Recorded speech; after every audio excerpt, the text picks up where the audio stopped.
The Coppernado is back. What do you want?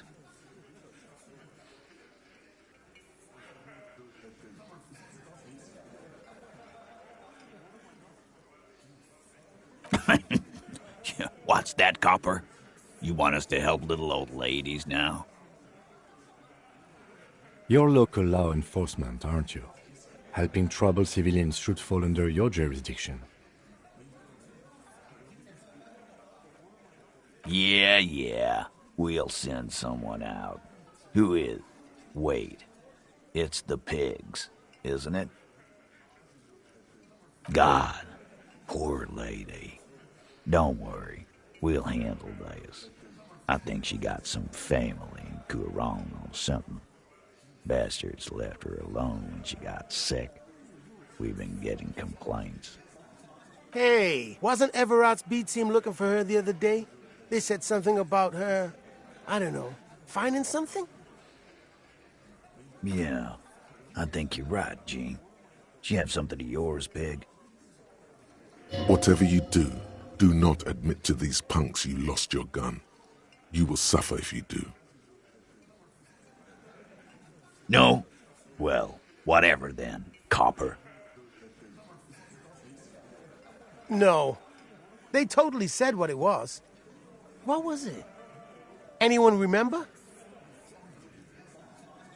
I don't remember. I was fucking drunk.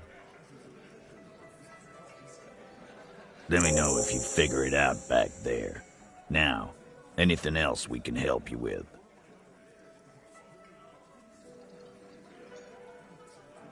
Auntie LaPlante, we always called her. Something LaPlante. Marianne, amigo.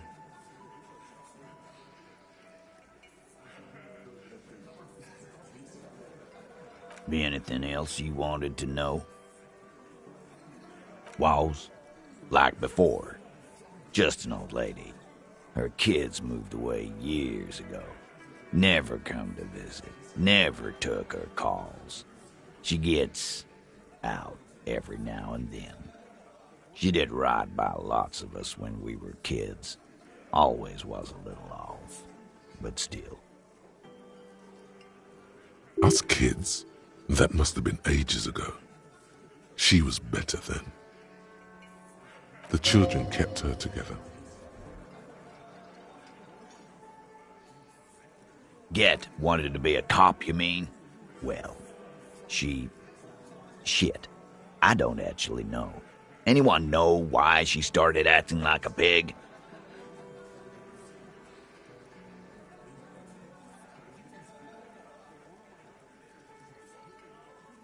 No fucking clue. It's gotta be the crazy. Who'd want to be a pig?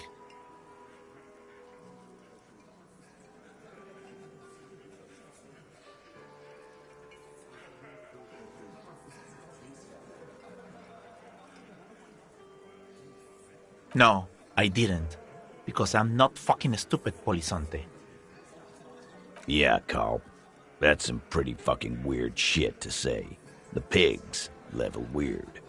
But whatever gets you through the day. Dunno. She lives by the water. Shit washes up all the time on the beach. Police paraphernalia doesn't just wash up on the coast, people. It's not like we dump it at night. She bought it, collected it.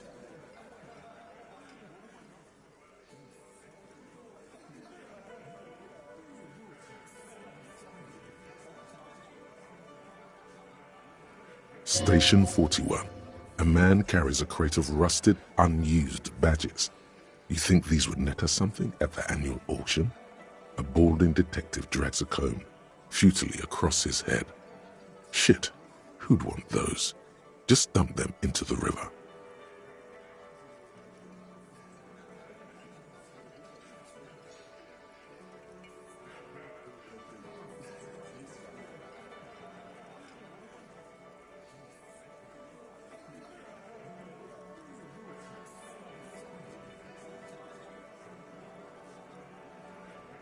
No problemo, cop man.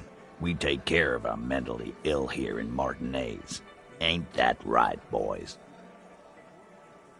Sure enough, we're the real heroes on these streets.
I was just thinking, what a nice evening it is for taking part in a murder investigation.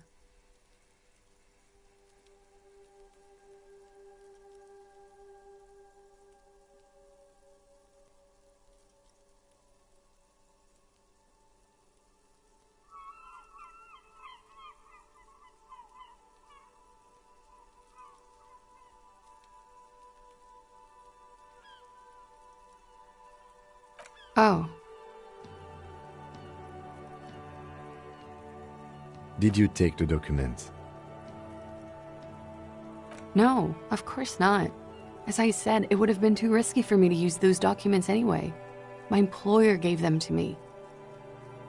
In truth, I should have destroyed them. She doesn't seem to be lying. She's genuinely spooked by their disappearance.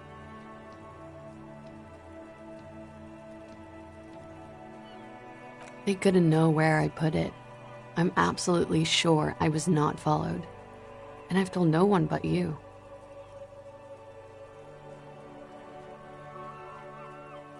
You mentioned seawater? I was worried I'd been too careless with the latch. The documents were probably just washed away.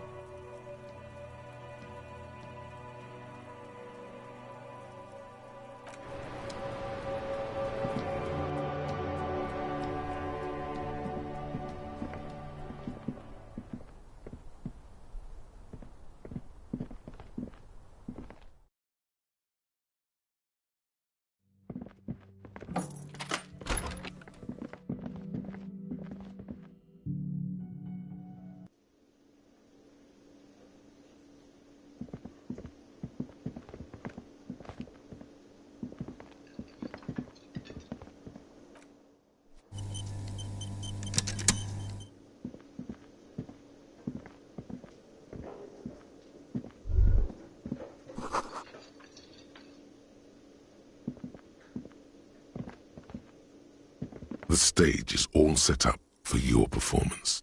Feels silent. You can hear the pellets creak under your feet. You feel a little dizzy, a little unsteady suddenly. So, are you ready for your thing now? Let me know when I should turn on the karaoke carousel.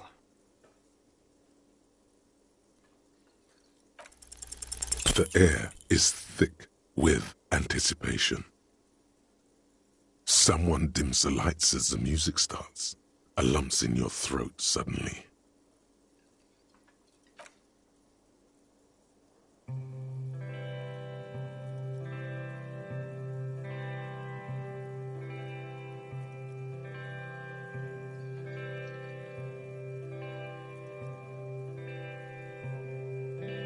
I would often go there to the tiny church there, the smallest church in Sanson. Now it once was larger. How the rail may rest there, down through the mist there, towards the seven sisters, towards those pale cliffs there. I would often stay there in the tiny yacht there.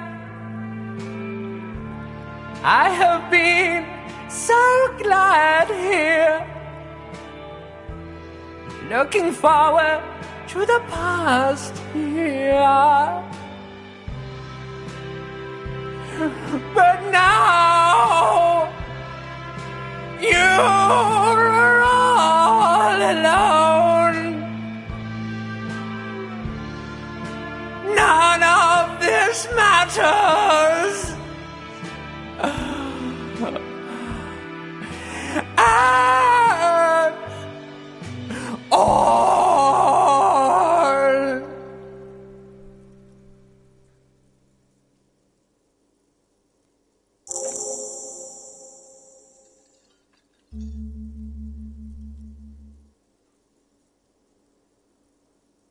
Do you hear that?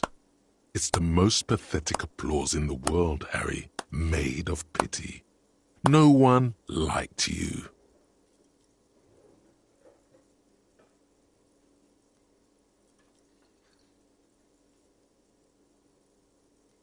Your words echo in the karaoke mic. People talk in the distance. A couple tries not to look at you.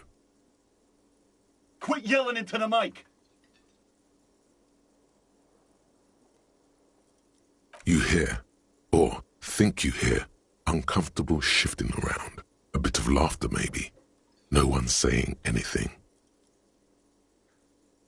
I'm gonna unplug the mic now, okay?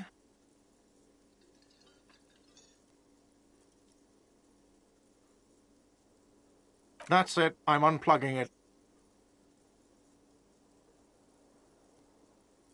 That's it. You're unpowered. Let's go, officer.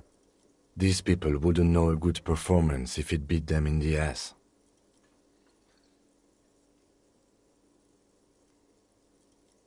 Detective Dubois, it was downright tragic. Now, let's go. I mean it, he thinks. To him, being a cop in the RCM was truly expressed in that performance.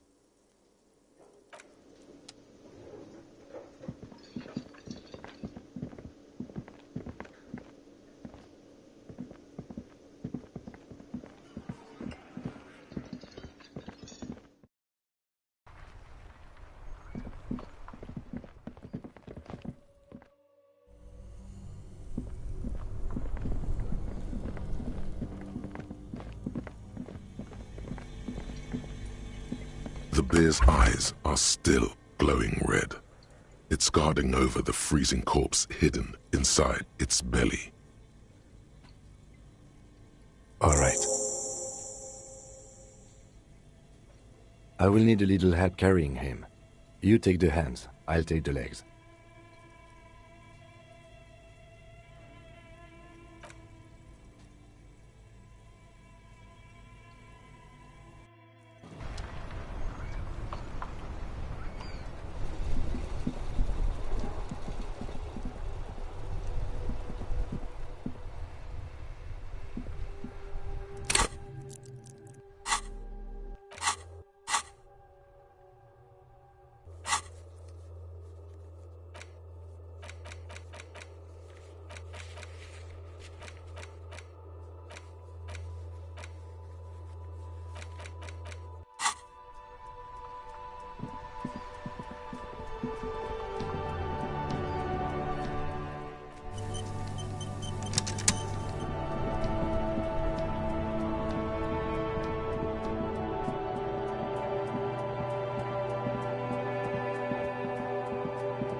It's getting cold, this late in the night. Time to call it a day.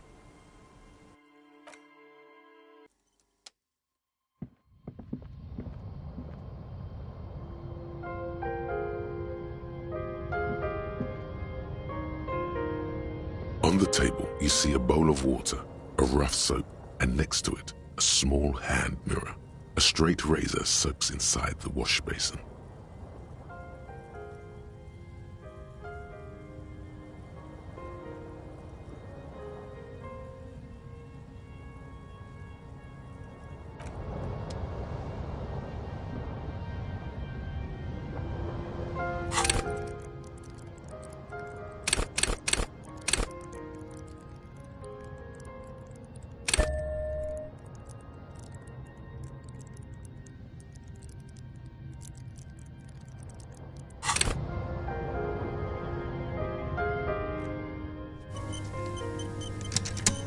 On the table, you see a bowl of water, a rough soap, and next to it, a small hand mirror.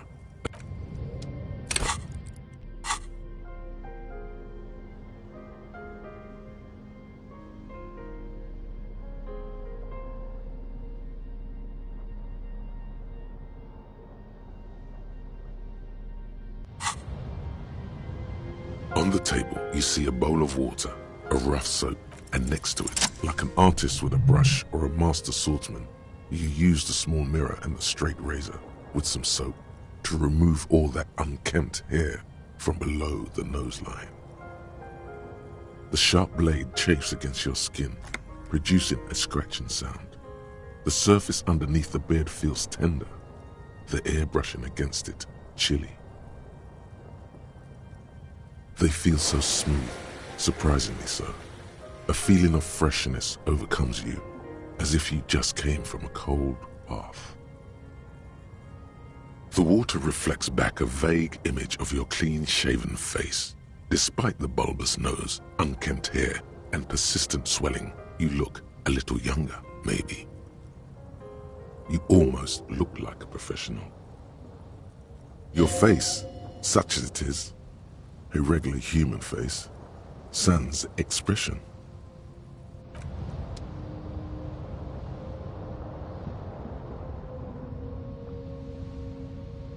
An old mirror hangs on the wall.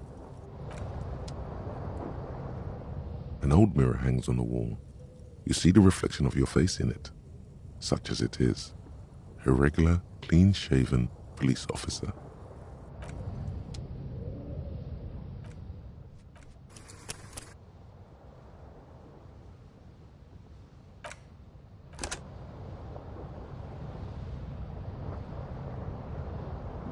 The bed is comforting, if a bit run down. Still, you've earned a rest. The bed underneath you is soft, if lumpy. Waves wash the sand underneath the hut, then grow distant to your ear.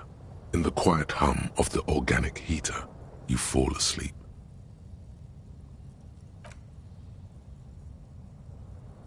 Like a deftly cast fishing net, sleep pulls you out of the world and into its dark shore.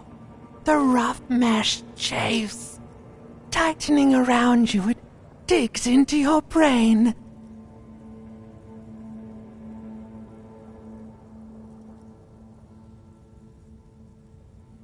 How have things been going for you out there?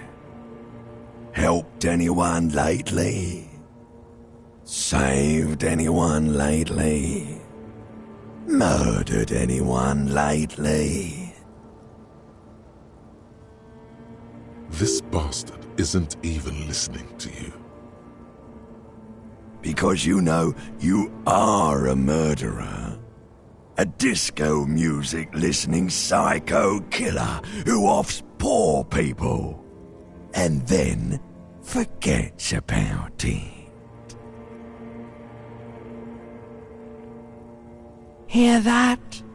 He doesn't even flinch. Iceman doesn't care about killing people.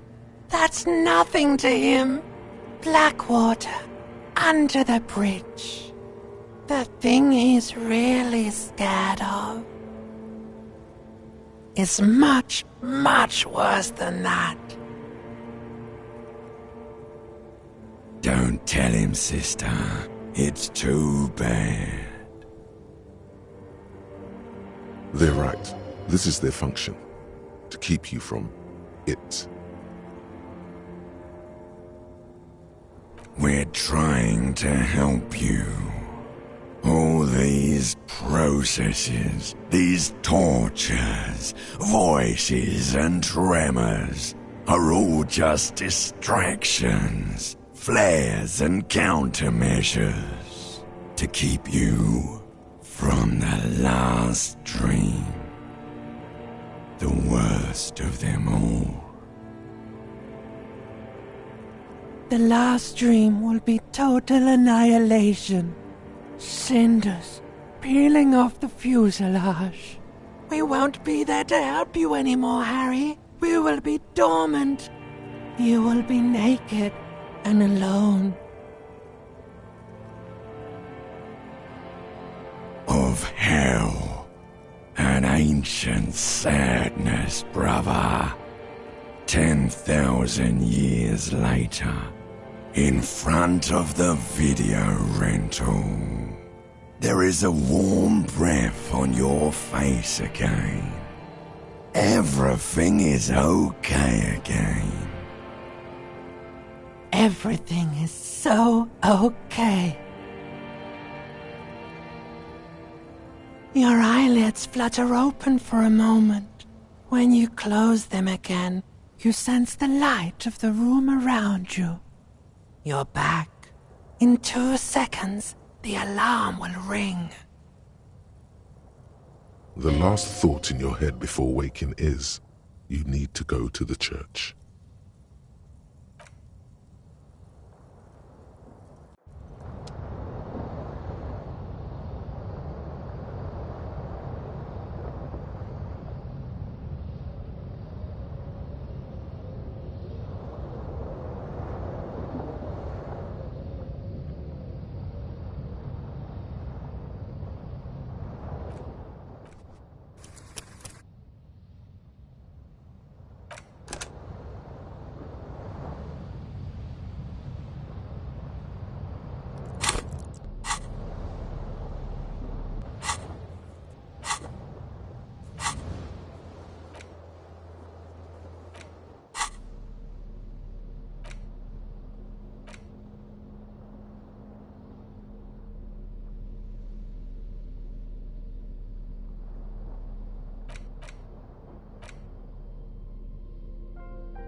The bullet is still safely sealed away in a plastic bag bearing the...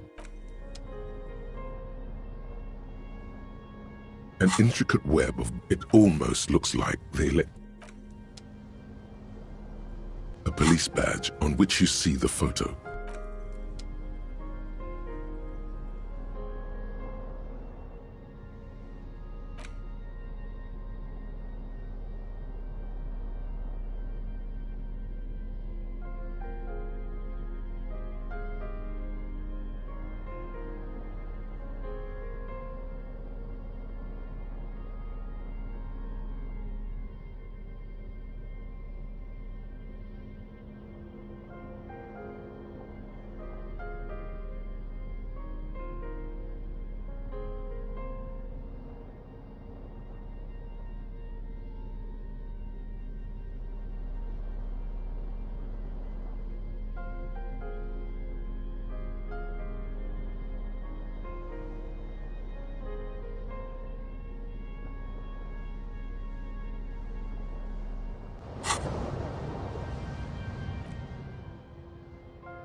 Yes?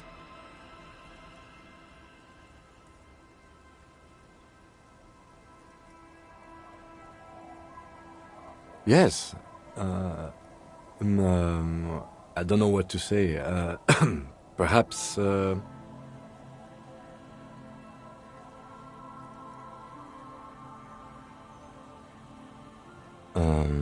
really not sure about this turn of events. I may have preferred the mutton chops. They sort of seem to cover up the... damage. Either way, good on you. You were saying?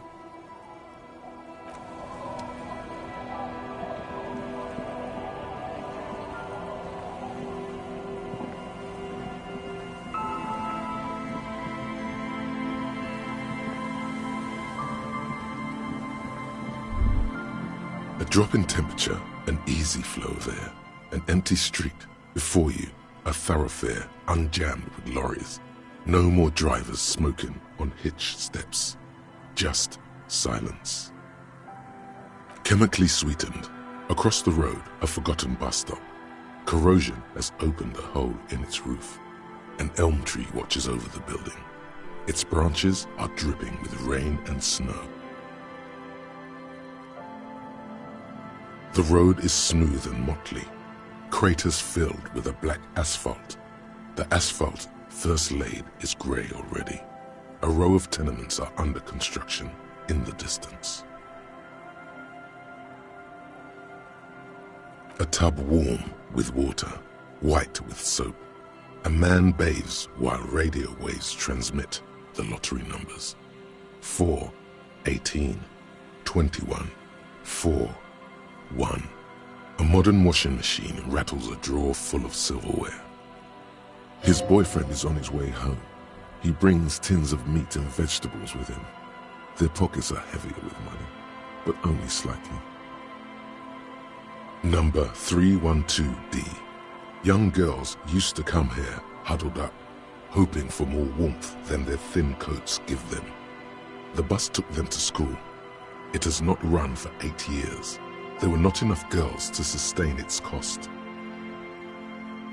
Craters pocked the surface.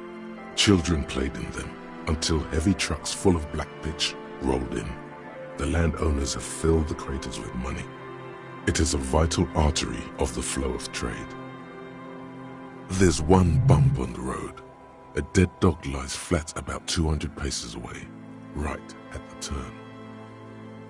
Tragedy comes from the wheels of a fast RCM vehicle, hurrying to work. The cold washes over you. The sound of the sea has grown distant. The wind moves the aerosol. A detective stands behind the boom barrier. A breeze moves a curl of his hair.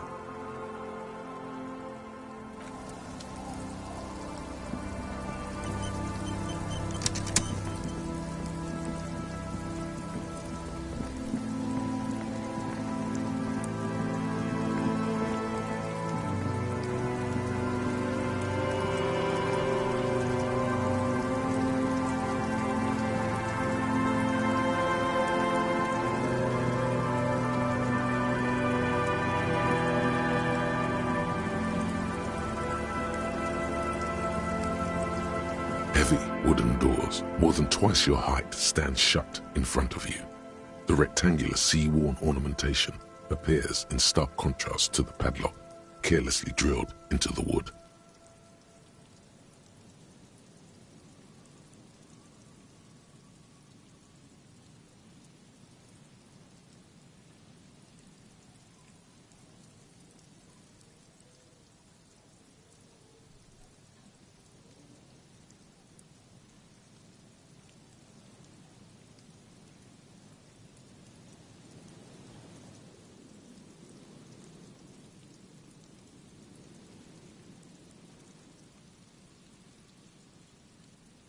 This cheap-looking padlock is sturdily built. It shackles together a hasp and a staple screwed into the wooden door. The lock is adorned with a yellow sticker. It'll be easier to break the staple than the lock. Also, that sticker is interesting, somehow. You see a yellow circle with 2 X's and a big curve below them that looks like a mouth.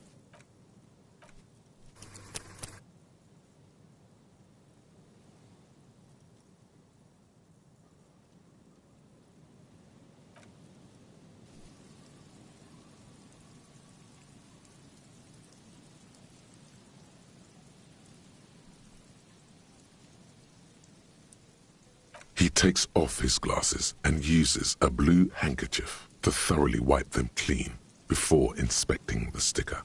Then he looks up, pauses, and replies.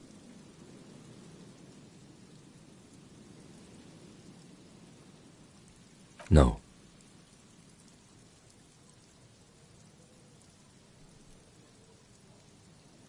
Looks like a dead man smiling. Suggests junior delinquency.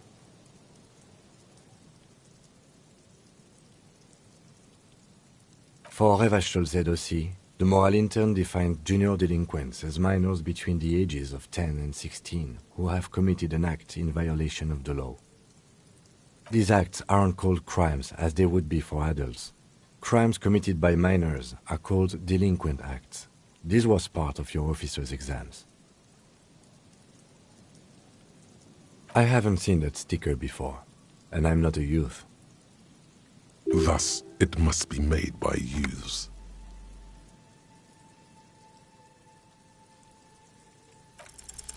There's nothing like the sound of a sticker unpeeling. Now it's stuck to your thumb.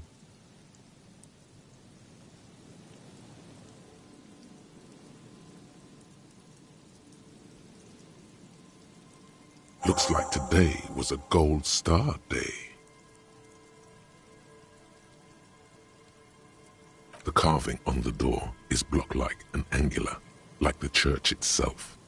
2 large beams shoot downwards, sinking into the wood before they reach the threshold. The surface is smooth from the wind, but moist to the touch. The lock turns easily. You hear a click as the shackle pops open. Let's go. As you do, you hear the echo of the doomed commercial area, its black holes and dusty machines. Then the feeling passes. A great whoosh of air rushes into the dark innards of the church, as though rushing to fill a great vacuum. In the heart of the city,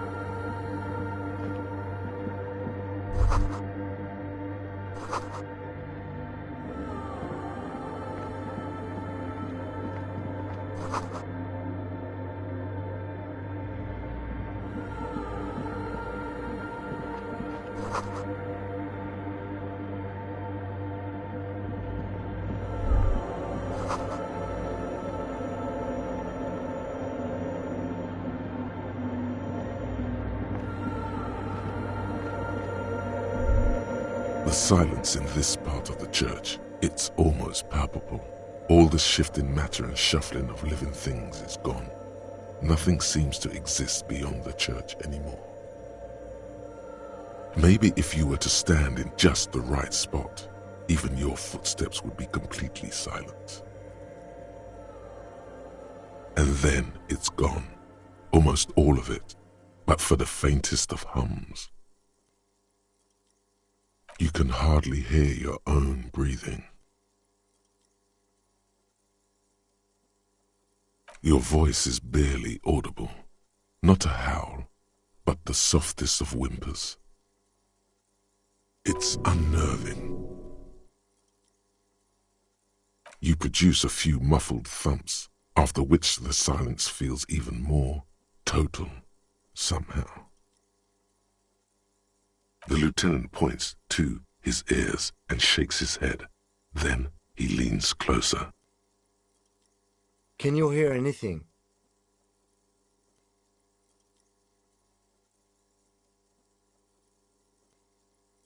I wonder why the church was built with such strange acoustics. His detached tone conceals how uncomfortable he is. The lieutenant doesn't reply, but you can sense him tense up next to you. The orderly rows of ceiling panels become barely visible, then disappear completely in the darkness of the tower overhead.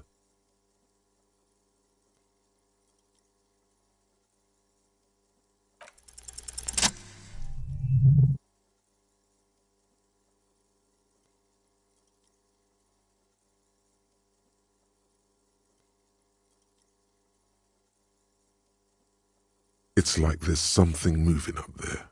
A shadow has emerged from the tower and it's making its way toward you through all the other shadows. It's not a shadow anymore, becoming more substantial as it gets closer. The shape of an animal descends. Officer, is there something up there? Oh no, you've lost sight of it. Where did it go? Prepare for an attack. Yes, the darkness makes the ceiling feel infinitely far away. It's climbing down, holding on the beams.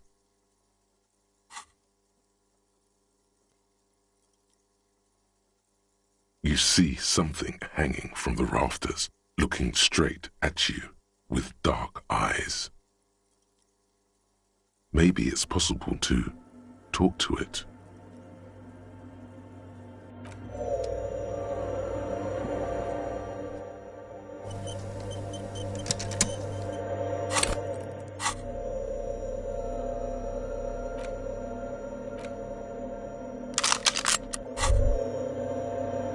Holding the gun feels natural and satisfying. It's like an extension of your arm, the polished wooden handle almost fusing into your palm. It reminds you of the day you first held it, with fear and respect, hoping you don't have to use it in vain. The sun was out in Jamrock. It was so long ago. This is your gun. It's more of a symbol than anything else, because there is always a rational, sensible, reasonable solution to every situation. Sheathe it and know you have the moral high ground.